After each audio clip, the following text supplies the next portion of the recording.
Buenas tardes. Hoy es miércoles 23 de mayo del 2018 y les saluda a su amigo y anfitrión Javier Martín. El mundo de las criptos ha sido golpeado un par de veces por declaraciones de Warren Buffett y Charlie Munger del gigante disque privado Berkshire Hathaway, con el ya consabido y cajonero argumento en su contra, al mismo tiempo que una declaración de la compañía de tarjetas de video Nvidia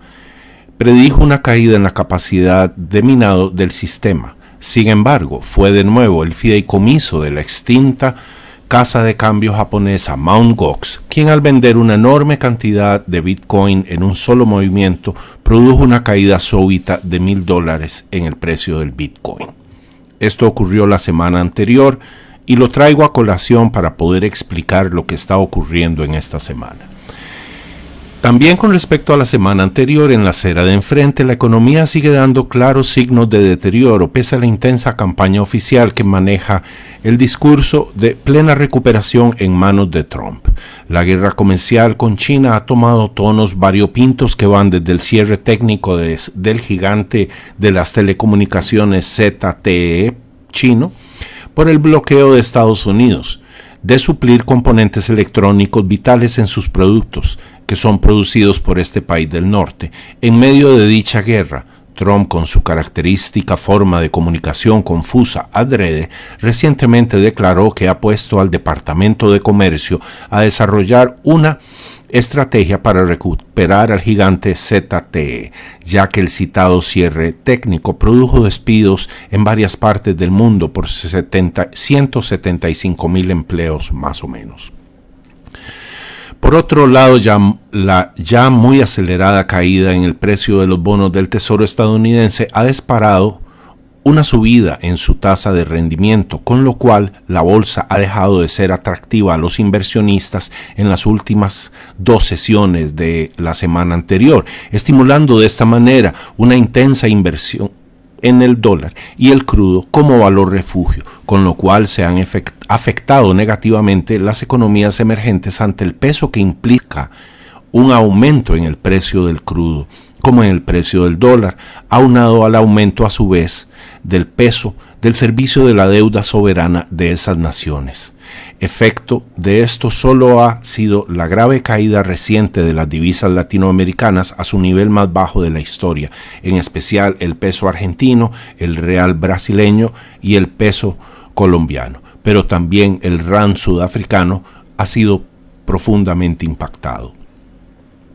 Pero el dato que se lleva a los laureles es la curva de rendimiento de los bonos del Tesoro estadounidense, que el jueves anterior, me refiero a la semana anterior, llegó a un diferencial de apenas 12 puntos base entre el rendimiento del bono a 10 años y el de 30 años. Se tiene por cuasi ley que la inversión de dicha curva, es decir, la superación del rendimiento a 10 años por sobre el rendimiento del de 30 años, producirá una recesión, ya que según indica Michael Pento, las últimas 9 veces en lo que esto ha ocurrido, así ha sido.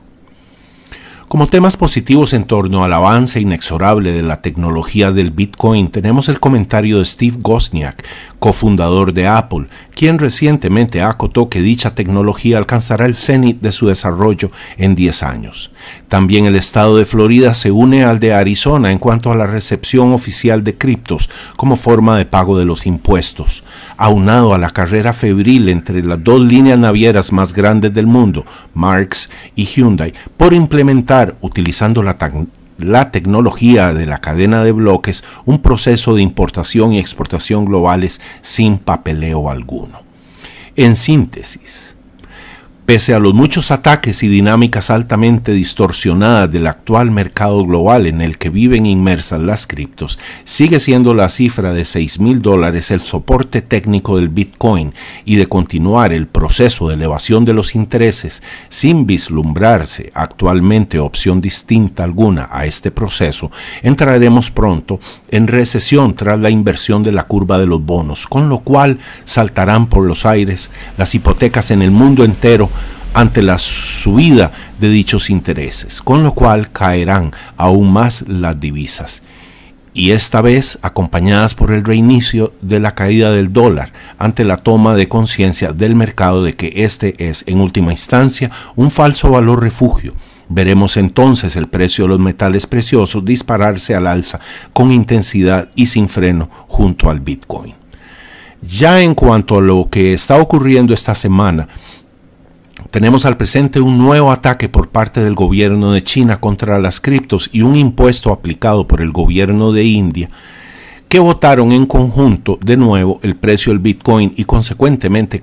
cayeron también los precios de las criptos. Hace pocas horas, un discurso optimista de la Fed hizo saltar el Dow Jones, que subió de menos 110 a 20 y al cierre de la sesión de hoy obtenía una ganancia de 50 puntos.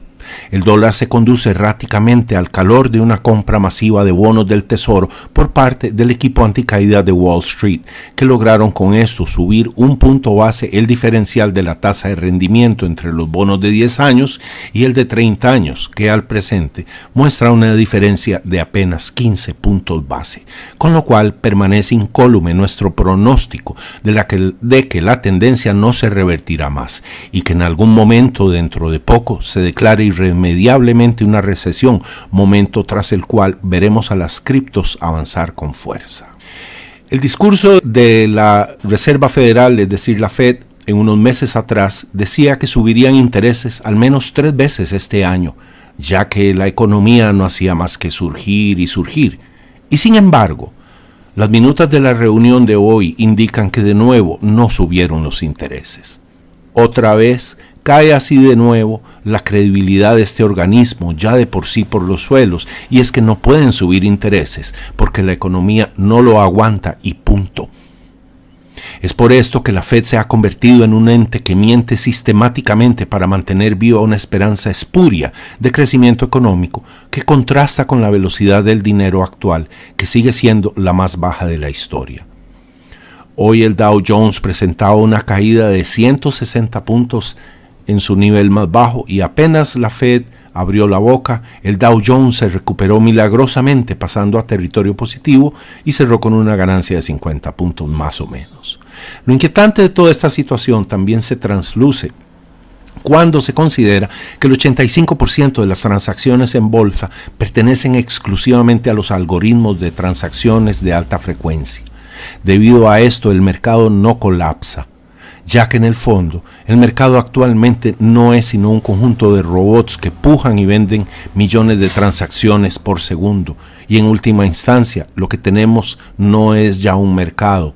sino un conjunto de bancos centrales comprando y vendiendo desesperadamente, comprando porque no tienen a quién vender. ¿Cómo es que mantienen los intereses de los bonos abajo y a su vez entonces el interés bancario tan bajo? No es que ellos tengan una condición cuasi divinal en la cual ellos declaran vamos a mantener los intereses a este nivel y punto. No, para hacer eso tienen que imprimir dinero y el Tesoro estadounidense tiene que imprimir bonos y cambiárselos unos a otros.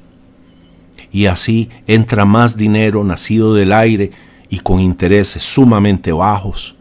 a un mercado que está completamente adicto al dinero fácil. Han sido 10 años, óigase bien, 10 años de intereses en cero, algo que nunca había ocurrido en la historia de la humanidad, y 10 años, por tanto, de la generación de dinero nacido del aire para que esos intereses no bajen, con lo cual tarde o temprano se declarará un tsunami de dólares que se traduce en una hiperinflación, ya que el exceso de producción de dinero de nacido del aire simplemente erosiona el poder adquisitivo de la divisa y con ello se manifiesta de plano una inflación que nos golpeará sí o sí. Muchas gracias por escucharme y que tengan un feliz día, tarde y noche y nos vemos pronto. Chao.